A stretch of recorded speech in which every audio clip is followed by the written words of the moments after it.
Welcome back, everybody. Thanks for sticking around for this first segment. We got Mike Libby, the president of Insight and Marketing, I believe. Insight Advertising Marketing, that's right. Communications, right? Yeah. With us, we're going to be talking about a whole host of things that catch our fancy. And really, you've come to the liberal fireside chat. When Doc's away, he lets me pick whoever I want. I said I got to get that Michael Libby guy back in the studio because it's been too long.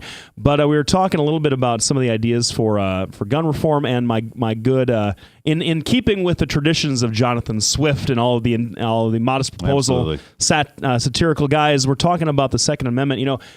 I gotta say, my favorite part of the firearm debate is that the wing of American politics that is so obsessed with textualism, with original intent, with the founding fathers were the most brilliant, genius minds of not just their generation, but of any generation. They're far smarter, superior human beings than us, obviously, with the secret wisdom to make this country absolutely as best as it could possibly be. And never change. Never change. Read into an individual right that is clearly not just on its own face, but had been interpreted for 100 years to protect, yes, a right to keep and bear arms, but in a collective way, to make sure that if the states needed to raise militias, I think it says a well-regulated militia.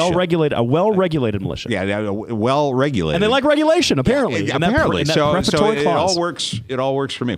Well, you took umbrage with my thought about. I love your thought. All right. I love your thought. But if that won't fly, I think this will. All right.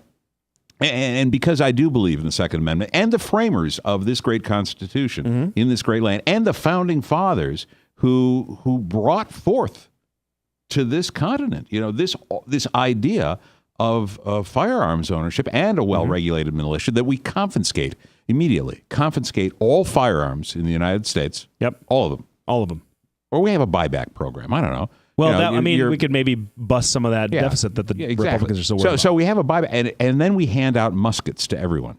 And we can keep hunters. Look, if you're a hunter, it's much more sporting to go hunting with a musket. It gives them a fighting chance. Absolutely. Or we can do shotguns, but they have to be single shell shotguns. I think that we're done. It's over. You see, and here, and then if you want to go on a mass shooting spree, if you have a musket, you have to take 9 of your friends. Oh, well, but that makes it set up lines. Exactly. Yeah. So and here's you really get into the meat of it because it is. I get so crazy when I'm confronted with this business of, well, it's a right. It's a fundamental right. And it says right there that it can't be infringed. Sort of like hate speech, I guess. Very right? Sort of like how hate speech and fighting words are completely protected by the First Amendment. Oh, wait, they're not. Not exactly. Not as much, no. Or how certain religious practices. Maybe not so much. Yeah. Freedom of conscience, certainly, but multiple brides and all kinds of different things. Absolutely, like that. we do. But you have to fight against Sharia law. You have to understand. Oh man, the United States is on the verge of becoming a haven for Sharia law. You have to understand. I haven't looked at the statistics. How many Sharia courts do we have established in this country? I did this research prior to coming in here. I'm glad that you did. Yeah, and I wanted to because if I'm going to bring it up, I've got to become well armed with statistical data. Okay, you have to be well regulated with those arms. Exactly. Yeah, none. But that's all right. Yeah. Oh, zero. Yes, oh, man. The number was so small it sailed right past me. But so we're talking about guns a little bit, and that's one of the ideas that Martin O'Malley, to bring it back to the debate that's happening here in about 45 minutes. What would you now?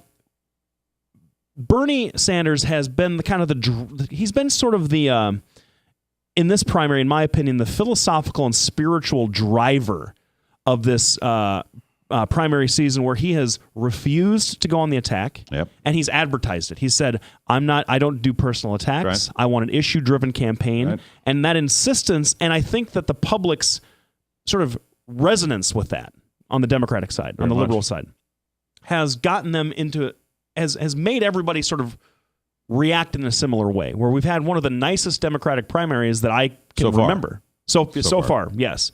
But so what do sort of the two top frontrunners, Hillary and Bernie, need to do you think, to distinguish themselves even further, I guess? Well, I think one of the things that Bernie Sanders needs to do this. He needs to prove to the rest of the country that he is electable. And I think that's one of the knocks on Bernie Sanders. Well, he's got great ideas. Yep. He's got a great stump speech.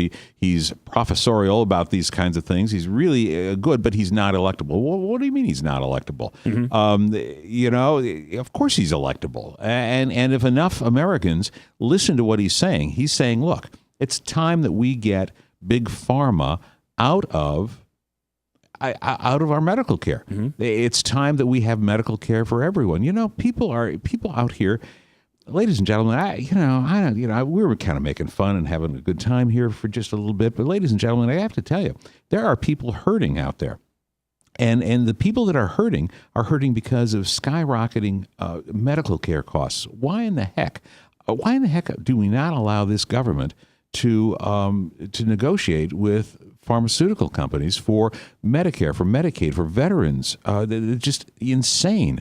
When we can go across the border, and it was interesting, it was Bernie Sanders that went across the border and helped people get medications from Canada at a fraction of the cost. So what are we doing that here? And don't tell me that it's Big Pharma has to have all this money for R&D when that's not the truth. I mean, it's just not true. And so Bernie Sanders is talking about the things that are impacting Americans. They're talking about and I'm not saying I'm supporting Bernie Sanders, but here's what he needs to do. He needs to break this down and say, look, if you are making $7.25 an hour and you're holding 3 jobs, well, good for you, but you don't have any family life. Right. If you don't have any family life, that ought to be in the wheelhouse of the Republicans. Because if we're so big on family, Republicans should be every one of these issues. Unequal pay for equal work. He's talking about the opportunity for government-run health care. All the scare tactics are out there. I mean, here we sit in Des Moines. This is one of the biggest insurance places on the planet.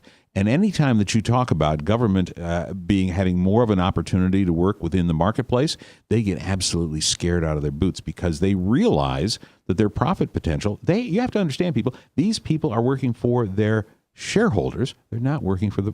That's absolutely right.